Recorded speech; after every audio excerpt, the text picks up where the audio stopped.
Is it magic or just pure gift from God himself to this generation? Okay.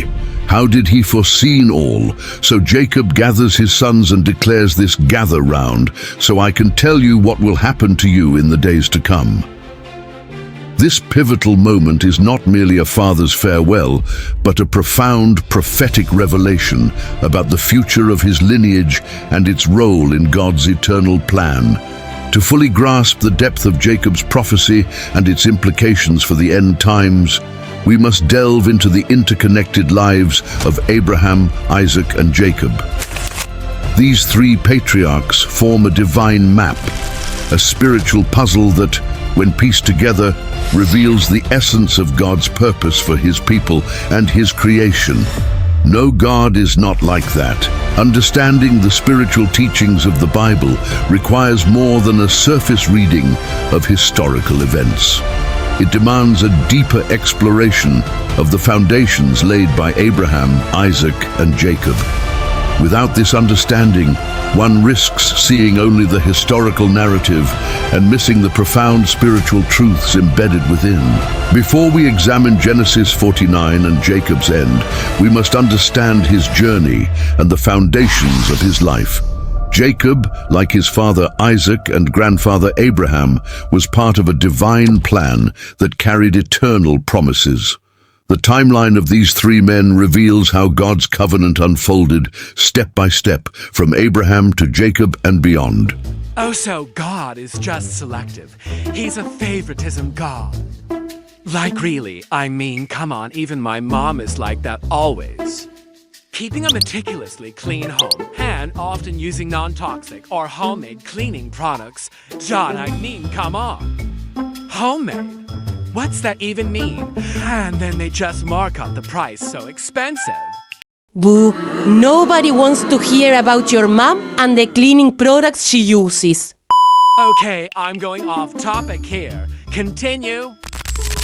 Abraham lived in Babylon, a land steeped in idolatry. As a Babylonian Hebrew, he was a Gentile by origin, but chosen by God to father a new nation. Some might draw parallels to the African diaspora, viewing Abraham as someone separated from his heritage, yet called to play a unique role in God's redemptive plan. Similarly, just as an African American might embody dual identities, Abraham's life straddled the identities of a Gentile origin and a covenant with God.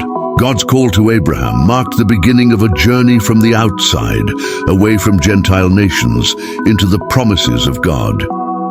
Abraham became the father of faith, setting the stage for Isaac's role as a mediator. What? I thought Daddy Jesus was our mediator. Would you let me explain what it means?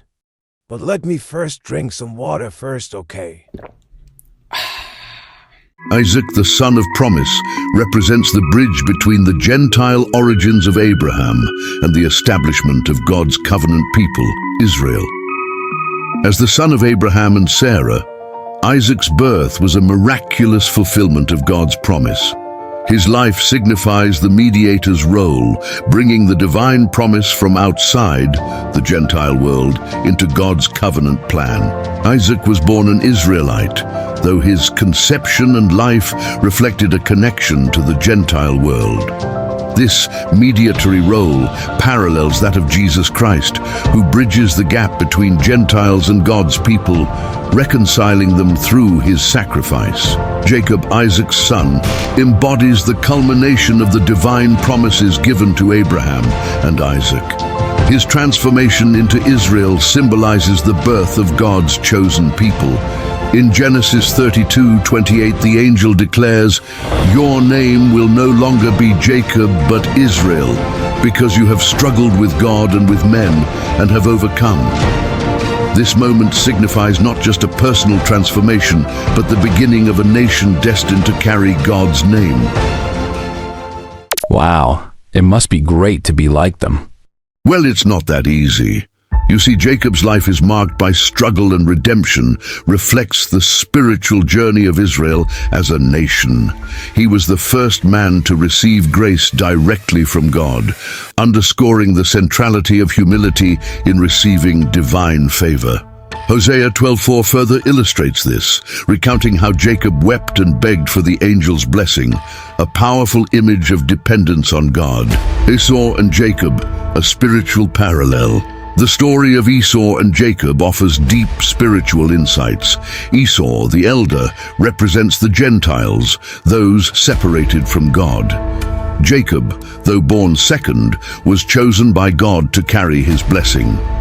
This inversion of worldly norms, where the elder is typically favored, reveals a spiritual truth. God's blessings often defy human expectations. Esau's worldly birthright contrasted with Jacob's spiritual inheritance. Though Esau came first physically, Jacob was always first in God's plan, demonstrating that spiritual reality often supersedes physical circumstances. Genesis 49, the prophetic vision. By the time we reach Genesis 49, Jacob is near the end of his life. His prophetic declarations over his sons outlined the destiny of the tribes of Israel and, by extension, God's plan for humanity. Each blessing reveals not only the characteristics of the tribes, but also their roles in the unfolding of salvation history. This moment ties the lives of Abraham, Isaac, and Jacob into a cohesive narrative that points toward the ultimate fulfillment of God's promises in the end times. Conclusion: the divine map. Through Abraham, Isaac, and Jacob, we see a divine map of God's covenant with humanity. Abraham represents the call from the outside, Isaac serves as the mediator, and Jacob fulfills the promise, becoming the father of God's chosen nation. Understanding their lives is essential for grasping the spiritual teachings of the Bible and their relevance to the end times. As we piece together this puzzle, it becomes clear that Jacob's prophecy in Genesis 49 is not just about his sons or the tribes of Israel.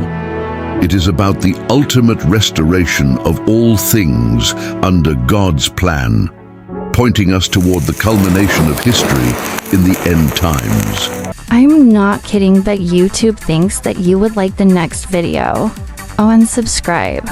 Okay, bye.